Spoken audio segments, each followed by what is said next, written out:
Hello students, अब इस video में हम चैप्टर 8 को कंटिन्यू करेंगे।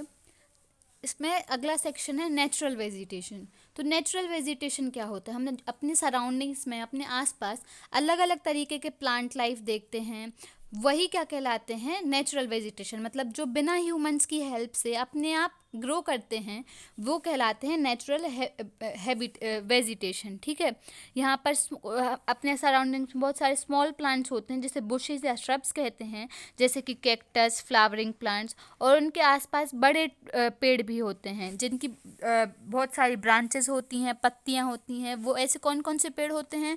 जैसे कि नीम है, मैंगो का है, मतलब आम का पेड़ है जो, और कुछ पेड़ ऐसे भी होते हैं जिनमें सिर्फ कुछ ही पत्तियां होती हैं, है ना। और तो ऐसे ग्रास या श्रब्स या पेड़ जो बिना किसी ह्यूमन हेल्प के या बिना किसी इंटरफेरेंस के खुद ही बड़े होते हैं, खुद ही अपनी ग्रोथ करते हैं, वो क्या कहलाते हैं? Natural vegetation. ठीक है, क्या कहलाते हैं? Natural vegetation. तो हमारे आसपास अलग अलग तरीके की नेचुरल वेजिटेशन होती है जो डिफरेंट क्लाइमेटिक कंडीशंस पर और डिफरेंट अमाउंट ऑफ रेनफॉल पर डिपेंड होती है। तो हमारे इंडिया में क्लाइमेटिक कंडीशन भी वेरी करती है जगह जगह की। तो जगह जगह जो नेचुरल वेजिटेशन है उनकी रेंज भी बहुत ही वाइड है और बहुत ही अलग है। अब क्वेश्चन उठाया है यहाँ पर कि फॉरेस्ट आखिर हमारे लिए क्यों ज़रूरी है? तो फॉरेस्ट हम सभी के लिए बहुत ज़रूरी है, वो एक बहुत ही इंपॉर्टेंट फंक्शन प्ले करते हैं, क्योंकि जो हम ब्रीद इन करते हैं एयर, जिस एयर को, उसमें ऑक्सीजन, मतलब हमें ऑक्सीजन की ज़रूरत होती है सांस लेने के लिए, और हम एक्सेल क्या करते हैं? Carbon dioxide. तो हमारा जो एक्सेल्ड प्रोडक्ट होता है कार्बन डाइऑक्साइड, वो उसे एब्जॉर्व कर लेते हैं और ऑक्सीजन हम इनहेल कर लेते हैं। तो इससे हमारे एनवायरनमेंट में कार्बन डाइऑक्साइड की जो क्वांटिटी है वो बैलेंस्ड रहती है, जिससे ग्रीन हाउस इफेक्ट्स भी कम रहता है।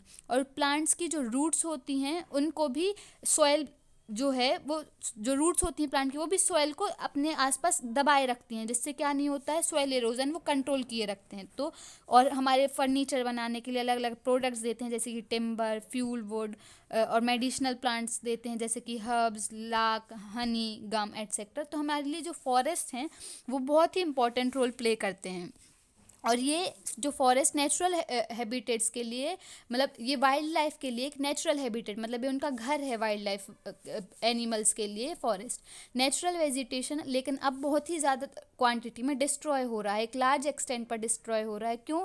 क्योंकि जो लोग हैं वो अपनी सेल्फिश नीड्स के लिए, जो मतलब ट्रीज़ की बिना कोई सोच समझ, पेड़ पौधों की बिना कोई सोच के काटते जा रहे हैं अपने यूज़ के लिए सिर्फ। तो इसके लिए हमें लोगों के बीच अवेयरनेस बढ़ानी चाहिए और कुछ प्रोग्राम्स ऐसे कंडक्ट करने चाहिए, जैसे कि वन महोत्सव, जिससे हमारे अर्थ पर प्लांट्स की क्वांटिटी या ट्रीज़ की क्वांटिटी बढ़े और हमारा अर्थ एक ग्रीनर प्लानट बने। ठीक है, अब वाइल्ड लाइफ क्या होती है? वाइल्ड लाइफ, जो फॉरेस्ट है वो बहुत सारे वाइल्ड लाइफ के लिए घर की तरह है। हमारे इंडिया में, इस पूरे वर्ल्ड में बहुत सारी एनिमल्स की स्पीसीज पाई जाती हैं, जैसे कि रेप्टाइल्स हैं, एम्फीबियंस, मैमल्स, पक्षी हैं, इंसेक्ट्स हैं, वर्म्स हैं। और ये सब कहाँ रहती हैं? फॉरेस्ट में ही रहती है। तो जो जंगल है, जो फॉरेस्ट, वो इन सब के लिए क्या है? घर है। इसलिए हमें फॉरेस्ट को ऐसे ख़राब कर रहे हैं, हम उसका रेकलेस यूज़ कर रहे हैं, वो नहीं करना चाहिए।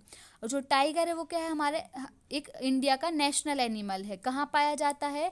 ये गुजरात का जो गिर फॉरेस्ट है वहाँ पर एशियाटिक लॉयंस पाए जाते हैं। असम के फॉरेस्ट में एलिफेंट्स और वन हॉर्न राइनोसोर्स घूमते रहते हैं। केरला और कर्नाटका में भी एलिफेंट्स पाए जाते हैं। कैमल्स और वाइल्ड एसेस कहाँ पाए जाते हैं? ग्रेट इंडियन डेजर्ट्स और रन ऑफ कच्छ में पाए जाते हैं। मतलब ग्रेट इंडियन डेजर्ट्स में कैमल्स और वाइल्ड एसेस मतलब जंगली गधे रन ऑफ कच्छ में पाए जाते हैं। Wild goats, snow leopards, bears, ये सब हिमालयन रीजन में पाए जाते हैं, क्योंकि पर्वत क्षेत्रों में ज़्यादा पाए जाते हैं। और अपनी कंट्री में मंकी, वॉल्फ, जैकाल, नील गाय, चीतल, ये सब पाए जाते हैं। तो आप यहाँ तक रिवाइज कीजिए। अगले वीडियो में हम इस चैप्टर को कंटिन्यू करेंगे और फिनिश भी कर देंगे। Till then revise up to here. Thank you.